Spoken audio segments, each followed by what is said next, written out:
Que as palavras do Santo Evangelho perdoe os nossos pecados e nos conduza à vida eterna.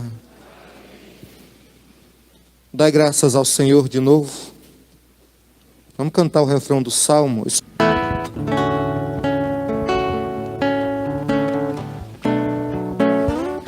Rezemos este refrão de verdade com um sentimento de gratidão, porque o Senhor nos trouxe até aqui nessa manhã. Com sentimento de gratidão, porque Deus é sempre bom conosco. Dai graças ao Senhor, porque Ele é bom. Eterna é a sua misericórdia. Dai graças ao Senhor, porque Ele é bom. Eterna é a sua misericórdia.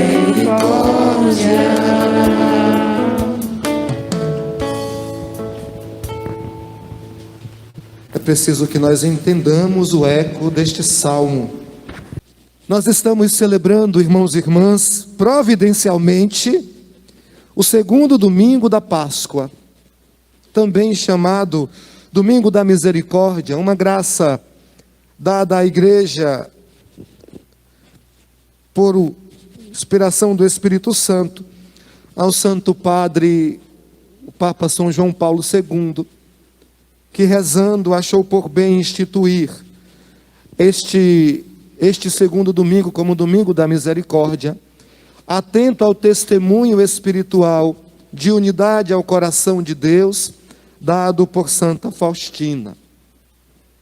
Então, olhando o diário de Santa Faustina, São João Paulo II entendeu e compreendeu ali uma graça grande que poderia ser para toda a Igreja. E a partir das experiências de convívio com a bondade e a misericórdia de Deus de Santa Faustina, São João Paulo II deu a toda a Igreja celebrar no segundo domingo da Páscoa, o Domingo da Misericórdia, não é? A imagem que nós vemos da Divina Misericórdia é uma das visões de Santa Faustina, que vê Jesus, não é, com seu coração saindo luz, e essa luz é uma graça que cura, que perdoa, que salva a alma de todos os fiéis. Então, nós estamos celebrando hoje o Domingo da Divina Misericórdia, que nada mais é olharmos para o coração de Jesus e vermos no coração de Jesus a graça para vencer os males de nossa vida. Deus é misericórdia, e do seu coração chagado jorga para nós toda a beleza, toda a graça. Por isso jorra os sacramentos da Igreja, sangue e água, não é? A gente reza na oração: ó sangue e água que jorraste do coração de Jesus. Então é uma visão da divina misericórdia de Deus a partir de um coração que se doa e é em quem nós devemos confiar. O texto do livro dos Atos hoje começa nos dizendo como vivia a comunidade dos cristãos. Para que a gente não entenda que a igreja é uma ideia de nossa cabeça. Os cristãos viviam desse modo. E Lucas começa dizendo assim: e a comunidade, a multidão dos fiéis era um só coração e uma só alma. Ninguém considerava seu aquilo que possuía e colocava tudo em comum. Com grandes sinais de poder, os apóstolos davam testemunho da ressurreição do Senhor. E formavam uma comunidade que o empenho e o objetivo não era cuidar cada um de si, mas cuidar de todos com um objetivo comum, que é o objetivo da igreja: anunciar Jesus Cristo. Falar com poder que o Senhor ressuscitou. A comunidade cristã dos primeiros séculos vivia a experiência de anunciar um Deus vencedor da morte, um Deus misericórdia. E nós não podemos nos distanciar desse testemunho, porque a nossa fé chegou até nós porque eles foram perseverantes. E cabe a nós perseverarmos na fé para que esta informação, para que esse dom chegue aos nossos filhos, aos nossos netos, às gerações que nos sucederão. Mas olhemos então o Evangelho. Nós estamos celebrando esse tempo da Páscoa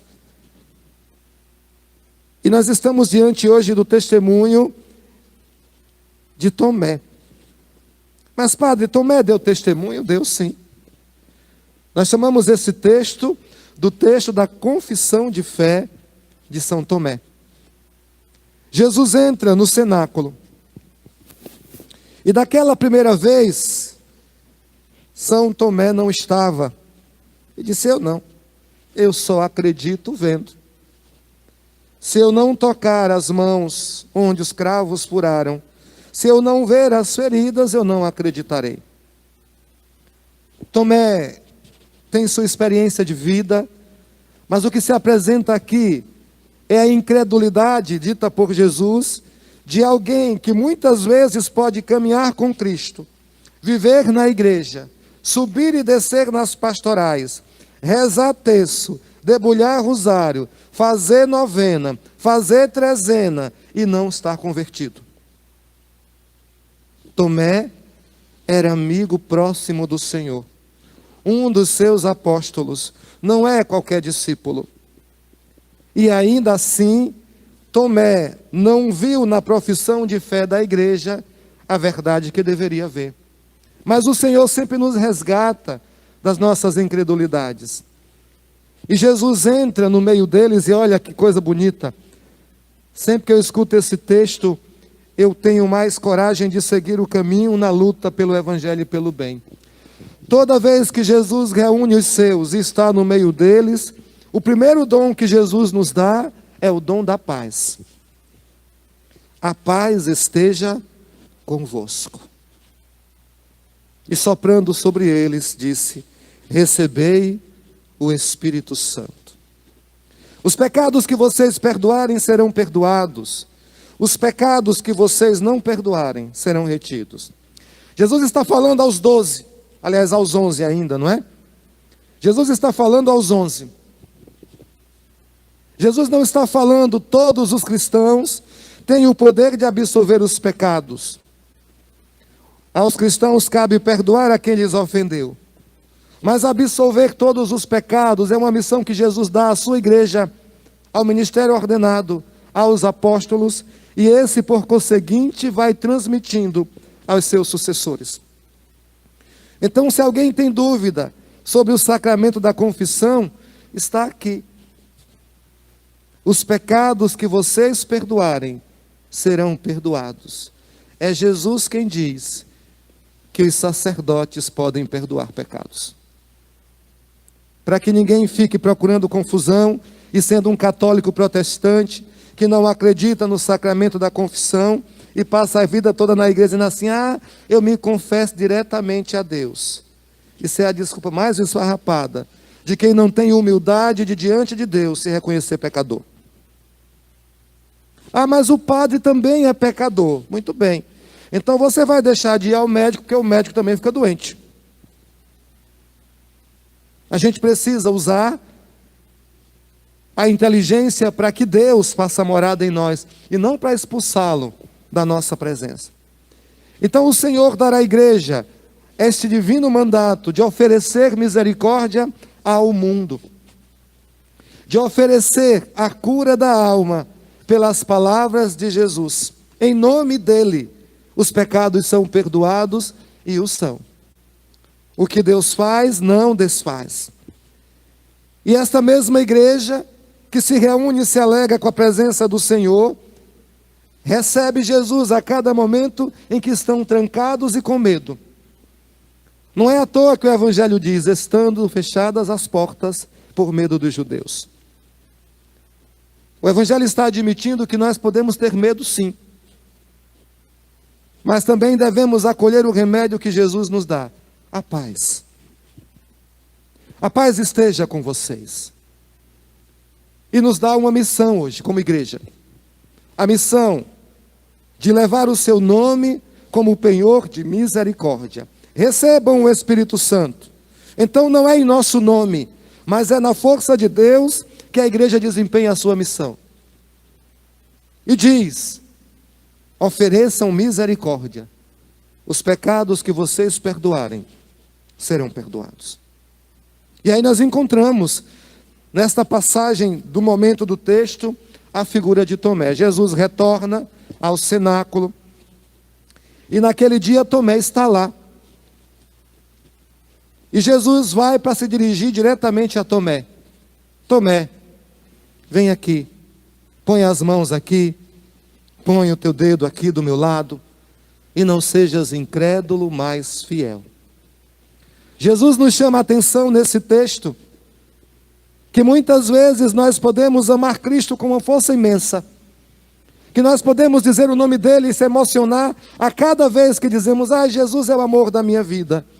Mas na vida prática, Jesus é somente uma informação que eu uso quando quero. Acontece muito na vida da igreja, e está cheio hoje o mundo de cristãos que estão querendo fundar a sua própria igreja dentro da igreja. De cristãos que acham que a missa é uma coisa relativa. A missa, o importante é o coração, a gente reza de casa. Você, por acaso, se morrer, vai ser enterrado de casa ou tem que ir para o cemitério? A gente precisa entender a diferença do estar em comunhão, de fato, com o desejo imenso de fazer comunhão espiritual com a igreja. O que Jesus está dizendo a Tomé, diz a todos nós: não sejam incrédulos, olhem para as minhas mãos, olhem para as minhas chagas, e mudem de atitude, porque eu estou aqui para vos oferecer misericórdia. O que Jesus foi oferecer a São Tomé foi misericórdia, porque Jesus sabe do coração de Tomé. E a gente escuta, depois que Jesus chama a atenção, porque tem gente que acha que Jesus não chama a atenção de ninguém. Olha aqui o Evangelho. Jesus foi duro com Tomé. Jesus aqui no Evangelho não passou a mão na cabeça de Tomé, como a gente espera que diante das nossas faltas, das nossas injustiças, outros se calem porque fulano também erra. O que lhe leva para o inferno não é o erro de fulano, é o seu.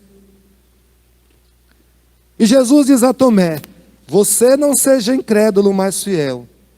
E Tomé faz a grande profissão de fé daquele que não tem argumentos, daquele que, consciente do seu pecado, da sua falta, só sabe reconhecer que Deus é Deus.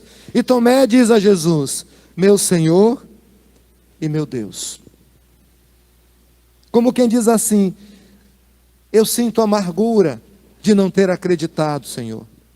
Eu sinto vergonha de não ter esperado com firme esperança, como os meus irmãos esperaram e creram. Mas agora que o Senhor está aqui, eu reconheço a minha falha e não tenho outra coisa a dizer senão meu Senhor e meu Deus. E Jesus projeta na nossa história a beleza da fé da igreja. Acreditastes porque vistes, Tomé? Felizes são aqueles que creram sem terem visto. Aí eu me coloco na história. Eu não tive o privilégio de Tomé, de sentir a respiração do Senhor. Eu não tive o privilégio de Tomé, de tantas vezes receber o abraço carinhoso de Jesus e a sua ajuda nos caminhos da Galileia. Eu não tive o privilégio dos apóstolos, de ter Jesus com seu coração batendo no meio deles e dizendo: a paz esteja convosco. Mas eu tenho a graça de crer, e crendo eu sei que na Eucaristia, Jesus me dirige essas palavras com o mesmo amor e com a mesma força. O que nos falta, irmãos e irmãs, é fé. O que nos falta para compreendermos a nossa missão não são conceitos científicos. Nós não desconfiamos da ciência, mas nós cristãos não temos a ciência como algo que determina a nossa vida no fim de tudo. Quem determina a minha vida é Deus. E se para Deus nada é impossível, os mortos ressuscitam, sim. A ciência pode não crer na ressurreição, mas se Jesus diz e fez, eu acredito. Por isso a gente precisa ter um equilíbrio entre a fé e a razão. Existem coisas do mistério de Deus que nós ouvimos, mas não compreendemos bem. Mas se Deus disse, é verdade. Aqui é lugar de quem escolheu crer acima de toda prova. Tomé, aqui hoje a gente pode dizer, representa tantos homens e mulheres que, encharcados de um conhecimento que não dominam, estão questionando a fé, os sacramentos, estão transformando a nossa igreja em uma igreja que pode ser virtual. Estão tentando dizer como nós devemos celebrar, independente das dificuldades. Ah, mas é porque estamos numa pandemia, não pode ter missa. Você pode ficar sem comer em sua casa durante a pandemia? A luta não é esta? E por que os cristãos têm que ficar sem se alimentar? Santo Antônio bem dizia nos seus sermões: vocês estão muito preocupados em alimentar o corpo, enquanto morre a vossa alma. Buscar conversão nesse tempo de Páscoa, para que Deus se dirija a nós com amor e compaixão, mas não com menos firmeza, como se dirigiu a São Tomé, e nos mostrar que é preciso que nós acreditemos mais profundamente. Se Jesus foi lá ter com Tomé, é porque certamente tinha uma experiência com Tomé e acreditava em Tomé. O que faltava era Tomé mudar o modo de acreditar, parar de querer ver e crer. A gente precisa começar a dar crédito às coisas espirituais em nossa vida. Não é possível que cristãos católicos passem a vida por viver a sua fé particular e exigir da igreja que aceite isso. Não, a igreja tem que me aceitar como um católico espírita, nunca. Eu digo sempre aqui no final das missas, aliás, na hora da comunhão, explicando aos fiéis que ninguém é proibido de entrar na igreja. Façamos as devidas reservas por causa do tempo, não é? Porém, existem situações que carecem critérios pré-determinados. A gente diz assim: qual é o primeiro mandamento? Esqueceram? Pronto. E o segundo? Não. Esse é o resumo da lei. O segundo mandamento é: não terás outros deuses diante de mim. Vamos ler a Bíblia, viu, minha gente? Êxodo capítulo 20, os 10 mandamentos. O primeiro mandamento: amar a Deus sobre todas as coisas. O segundo mandamento: não terás outros deuses diante de mim. Amar o próximo como a si mesmo é o resumo que Jesus faz de toda a lei. Mas lá no livro do Êxodo, os 10 mandamentos, o segundo é: não terás outros deuses diante de mim. Aí chega um cristão que diz assim: ah, eu sou católico, mas eu acredito em todas as religiões. Claro que não é católico. Porque significa dizer que tudo é verdade, e isso não é verdade. A única verdade que nós professamos é que Jesus é Senhor e Deus. Ele é meu único Deus. E se o segundo mandamento diz: não terás outros deuses diante de mim, eu tenho que crer segundo o Evangelho. Ninguém está proibido de crer, só que não pode chupar cana e assoviar. Então, se alguém diz assim: ah, eu sou católico, mas eu sou da religião africana. Não pode. Porque a religião africana cultua deuses. E a gente acabou de dizer que o nosso Deus não admite outros deuses. Então o padre diz assim na hora da comunhão: não deve comungar os que estão amigados. Não deve comungar os que praticam outras religiões. Não devem comungar os que cometeram um pecado mortal contra a vida, contra a santidade de Deus e contra a igreja. Aí o fiel faz assim no seu coração: Deus nem me julga. Você que pensa. A sua atitude já lhe condenou. Porque além de ser um pecador convicto, você quer convencer Deus que o seu pecado não é pecado. A igreja não proíbe ninguém dos sacramentos. É você que se proíbe quando faz as suas escolhas. Não foi a igreja que lhe amigou. Não foi a igreja que levou você lá na outra religião. Você foi com seus pés. Tudo na vida tem suas consequências. Deus não lhe pertence, a Eucaristia não lhe pertence, para que você a tome, achando que é a obrigação da igreja conviver com o seu pecado. Crucificando Cristo em seu coração, nos espinhos do seu pecado. Ai, mas eu preciso tanto, Deus sabe. Você precisa de conversão. Verdadeiramente dar espaço a Deus em sua vida. O Domingo da Misericórdia nos fala de todas estas coisas. De um Deus que nos ama e vem a nós. Quando todo mundo parece não nos compreender, o Senhor vem nos esclarecer a vida e dizer: olha aqui, a razão pela qual você deve crer, Tomé. Não é algo que todos verão, mas todos saberão que eu sou o Senhor. Não seja incrédulo, mas fiel. É pela fé que a igreja vive. A igreja vive da fé. A igreja vive daquilo que a ciência não considera que existir. O mais importante para estarmos aqui, a ciência não vai dizer que existe, porque a ciência nunca viu Deus, nós sim. A ciência não vai dizer que Jesus está presente no pão consagrado, mas nós vamos. Isto é o meu corpo, isto é o meu sangue, não é palavra do Padre. Amemos o que o Senhor ama. E sejamos o amor do coração de Deus, buscando uma vida de santidade. A divina misericórdia estende as mãos para nós, para que a gente possa dizer: Jesus, eu confio em vós. Aprendamos com São Tomé a voltar atrás e reconhecer: meu Senhor e meu Deus. Eu não sei como é, mas de agora em diante, Senhor, eu quero crer. Esse meu Senhor e meu Deus de São Tomé significa tudo isso. Que a divina misericórdia possa derramar os raios da luz do seu coração em nós. Que nós possamos ser transpassados pela luz puríssima do coração de Jesus. Que nós possamos ser transformados naquilo que Deus quer. Mas é preciso que a nossa fé nos leve a esse encontro. Louvado seja nosso Senhor Jesus Cristo.